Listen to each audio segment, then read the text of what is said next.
New Bohemia is an unincorporated community in Prince George County, Virginia, United States, along U.S. Route 460.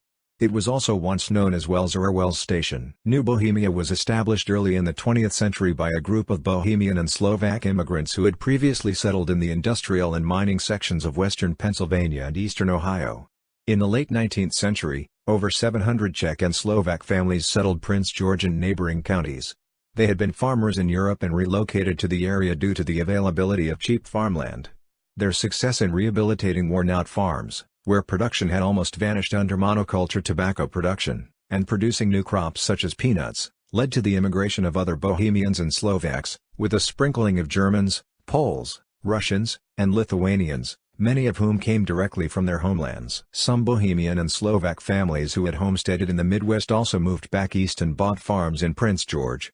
Historically, there was a strong connection between the Czech and Slovak communities in Baltimore and the Czech and Slovak communities in Prince George County, Virginia. The members of the two communities would often travel back and forth between Baltimore and Prince George County in order to cooperate on events. In the late 1980s, Interstate 295 was built through the area, which brought commercial development to the previously rural community. Several farms were taken to construct the highway and a cloverleaf interchange at Interstate 295 and U.S. Route 460. Due to its location along the Norfolk Southern Railway at the junction of Interstate 295 and U.S. Route 460, and its close proximity to the junction of Interstate 95 and Interstate 85, much of the remaining farmland and timberland around New Bohemia has since been sold for commercial development, including a large truck stop, and intermodal freight transport facilities.